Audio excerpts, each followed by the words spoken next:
There's a saying that I have on this platform, CTA, Cleaning the Airwaves. And I say, you never truly know people until you take the time out to get to know people. You never really know people until you hear people talk about themselves. Everything else is your own assumptions, your own deductions. You come up, you decide for yourself. Yani, this story of yours, we are still at primary, but there's so much I'm learning about you. One of the things that you talked about is, you said it, that your mind blocks things. Yes. And during the break, you called your mom to verify dates. Yes. Because you're like, this, whatever. Yes. You get, there are things that are not adding up. We are, and I was telling you, I'm not removing the last bit, because we are witnessing effects of trauma, of a traumatic event. To date, that they can even jumble, and the power of the mind in how it can block out things. Yeah. So what I'll do is I'll just give it back to you. If you want to change dates, if you want to say, here, maybe I was wrong, whatever. But what is mind-blowing is just the power of the mind and what it can do in terms of when a traumatic event happens.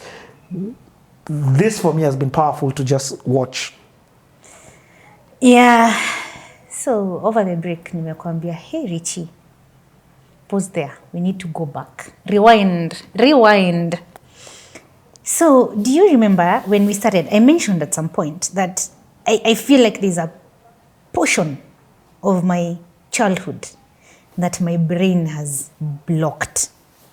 Because your pre-childhood, you remember it like this. Exactly. Like to the details. And I was trying to, like, I can't, like, nimejaribu, because I called my mom to clarify a few things. But ukiniuliza juu ya my childhood, like, before nursery, I remember things so vividly. Like, I remember my life so well. And that's the one, if you forgot, I would understand. Because you ulikuwa mtoto, unakumbuka nini. But it's so interesting that when things started to take another turn, a turn for the worst, by the hapo ndio kila kitu yangu imekuwa jumbled up. That's when I can't remember. As in, I'll get the date mixed up. Anyway, nimesema tunarudi nyuma. So Richie, I'm going to take you back. Kuna shida. To after, so nursery, Kibirigwi Primary School, right? Class 1, class 2, Kibirigwi Primary School. So Richie, I said class 3, nilikuwa bado Kibirigwi Primary School. In class 3, that's when I went to boarding school. That is when I joined Emmanuel Academy. I was in class 3. And niliingia Emmanuel Academy, I was there class 3, class 4, and a bit of class 5. And class 5, that is which year? 1998 now, right? Class 5 is 1998. So I'm in class 5 in 1998. Yes. I'm in class 5 in 1998. So I'm in class 5, first term, still in Emmanuel Academy. But second term, actually, second term. But sasa second term tukifunga shule, tumefunga, si tuko nafunga August. Mama amekuja kutuchukua. But sasa hii siku mama amekuja kutuchukua, anasema tunaenda wapi? Nairobi. So this time hatujaenda Nairobi bado. Bado tunaishi Kibirigwi. Right? My dad is still working in Nairobi. But bado tunaishi Kibirigwi. But this particular time, this day that no, unaona hivyo ndio brain yangu inanichezea. So this closing day, so our closing day is today. But tunangoja because mom used to come and pick us up because lazima mzazi akukujie shule. Na imagine hatukujiwi shule. Like hatukujiwi shule. And you can't leave, it's boarding. You can't leave. So you can imagine, yes, hatukukujiwa shule because I remember there was a classroom that used to face the gate.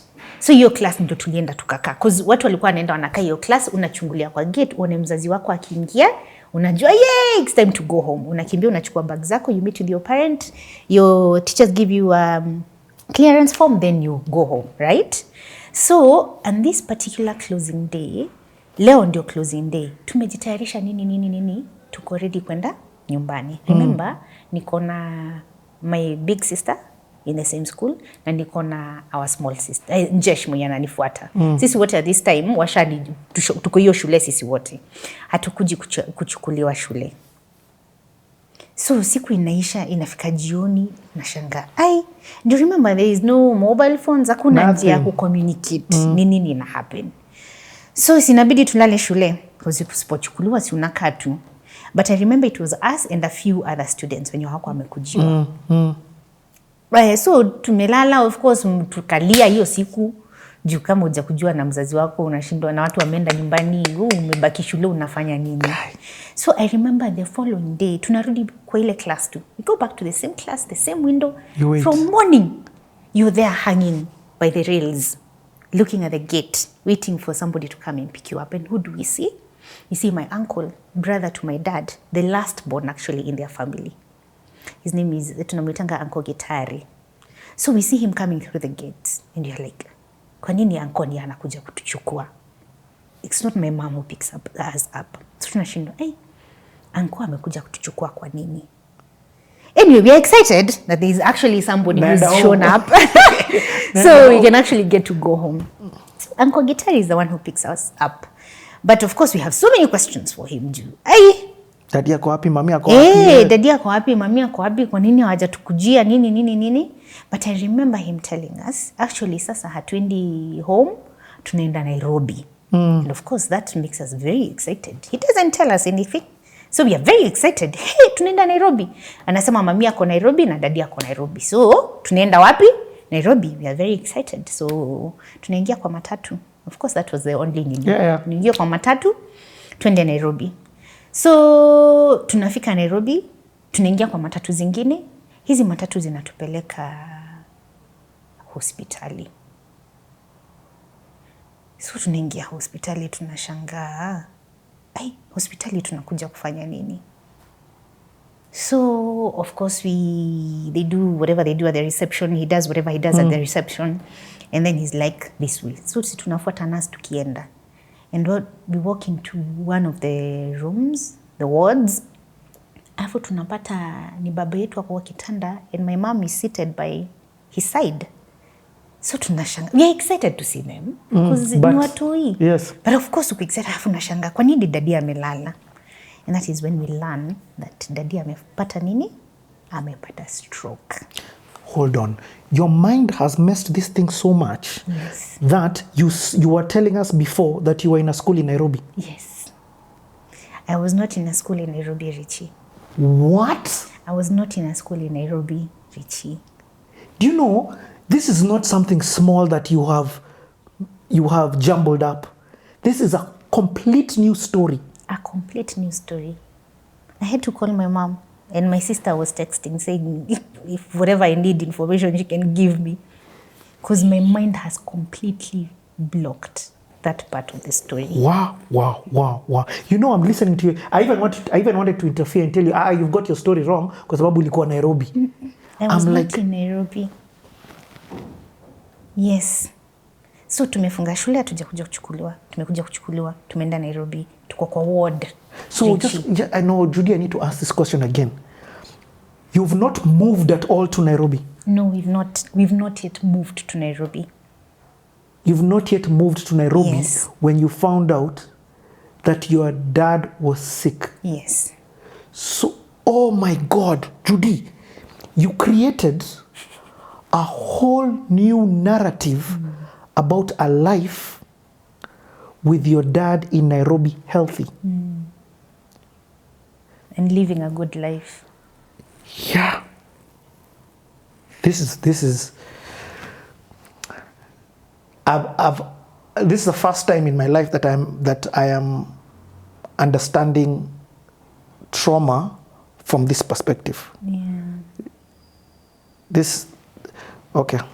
And you see, now it makes sense because every time I have a conversation with Abel, like nashindanga nikimuuliza, how is it that you remember so much from your childhood? And I can't. The only memories I have is when I was playing football. Uko, nikiwa class 2. Na my neighbors na cousins from home. And those memories nazikumbuka. The memories I have is daddy coming with ball gums and biscuits. And nyama. Wow. But when things started to change, my mind completely blocked. Like hizo memories haziko. Yo. This is, it's powerful to see. So can I just ask a question? Yeah. And this, maybe I'm skipping ahead, but I just want to understand. So when you went for therapy, the therapist now realized that this was a place that started bringing up things into your life. Yes. So now she helps you, or he helps you unpack. Exactly, and understand why.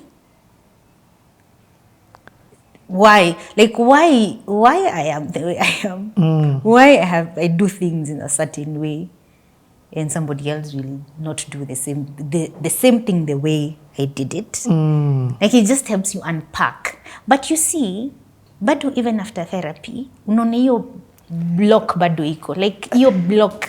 It's nimeiona. Hiyo block bado iko. I get it. But also I am understanding I've spoken to people who've lost, and was speaking with Wamai, and even Aizo behind the scenes during these breaks. I like the breaks because even us, we're learning. Remember me, I'm just a guy who likes having conversations. Yeah. So he was telling me, I have very many people who, when a father figure, the provider, the superhero leaves the family, or gets sick, or passes on, how the gravity with which it affects the family is not just financial. Judy, this is years later. Yeah, many years later. This is sessions later. Yeah. You're making me have such empathy for humans, because you never really know people. That's true. Until you take the time to know people. And first of all, I want to start by telling you, thank you for sharing. Thank you, Richie, for giving us this platform. Now I understand why Abel was saying sitting with you and having a conversation with you is actually like a therapy session. Now I understand why. But I'm not skilled for this. I'm learning. Yeah. And I say, you are teaching me. I mean, with this, I've never been in a situation like this. I can't understand the gravity of the mind. What you have made me. My wife is a therapist, by the way, and she deals with children. I've never understood it. This is a whole new narrative was created that you narrated here. Very confidently. On the TV, yes. About, Imagine. Really. But I'm like, oh my God, this was the mind protecting itself in terms of protecting you. Okay, so this situation of when you went and the bomb blast, and first of all, was it even the bomb blast day? It was. But it was, you were picked from school. Yes. And that now is information that your mom and your sisters walikuambia. Yes, so amenipatia vile nimepiga simu. Hey. Yeah. Okay, so did you ever live in Nairobi? Yes. Okay. Yes. Fact check you now. Yes. I'm going to check you. Yes. Okay, so let's wow. Let's stick to this bomb blast day, then what happens? Because clearly this is the day that your mind starts playing tricks with you. Yes. The day you see your dad in this situation, the mind starts erasing and playing tricks. Okay. Yeah. So now, we are in the ward. We're excited to see them. So, but of course, our father is lying in a hospital bed. He's sick. Tunashanga ai, like what is happening? So that is when we find out that he had suffered a stroke. And that's the reason why my mom is in Nairobi. and they are in a hospital. Right? And I remember actually, so the story behind the stroke is this. Dad had traveled to Denmark. And when he came back, in Nairobi, one of the days from work, anaenda anagonga mtu. Na ile face me yetu, anagonga mtu kwa traffic. But imagine kugonga mtu kwa traffic, ni juu amepata stroke na amelalia. Yes. So that is when he's now rushed to the hospital, and that's now how my mom gets the information, and now she comes to Nairobi. Judy. So sisi, hii time tunatoka shule tunaletwa hospitali. The reason actually why they were okay bringing us to the hospital was because it had been a couple of like 2 weeks. So he had been in the hospital for like 2 weeks. So he had made a bit of recovery. So by the time you're seeing him in hospital now on this day, at least ako, anaweza ongea kidogo, like anaweza smile, anaweza wasalimia, like he knows you're there, like he knows tuko hapo. Otherwise walikuwa anasema ingekuwa ni like 2 weeks before that, hatungekubalishwa kumwona. Vegetation state. Exactly. So he can barely recognize us. He can barely recognize us. But at least ukimsalimia ukisema jina yako, he can react. Hata anaweza smile. But his left side is completely paralyzed. Because yake ilikuwa left ni gani. Yeah, like he was completely paralyzed. And this was on that day, a bomb blast. Because and how I remember is because all of a sudden, tulianza kusikia ma sirens, ambulances, nini ma sirens. There was a lot of commotion in the hospital, nurses, doctors. So tunashanga ni nini, wakuja wakatuashia TV. So we are seated in the ward. Tumetoka shule, tumepata babi yetu ni mgonjwa. So tuna watch news ya kuona the bomb blast, August 7th. Yani, so much was happening in your life. Bam! Do you get what I mean? Yeah. So, first and foremost, something small has been picked a day after is traumatizing for a child. I know it because I remember we cried. Oh my God. My siblings and I tulilali usiku tukilia.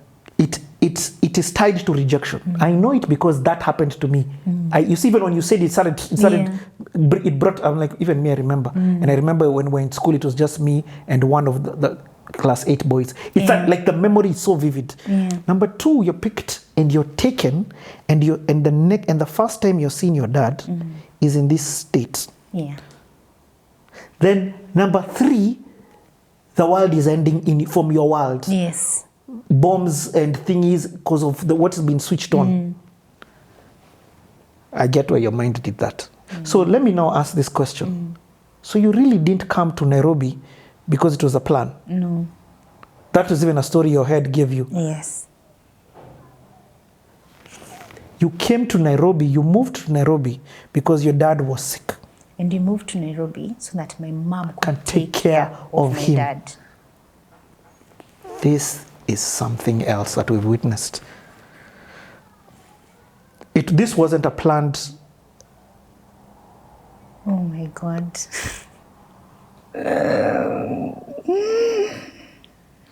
It's a lot. So my brain has sort of painted the perfect picture of what could have been, or what the child in me wanted.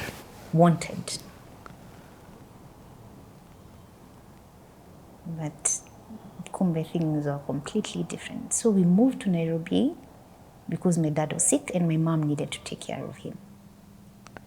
That's even why the smell that you remember. Ni dawa tu kwa nyumba. Mm. Oh my God. I know. Even me, I'm blown. Let's take a break. We'll be back.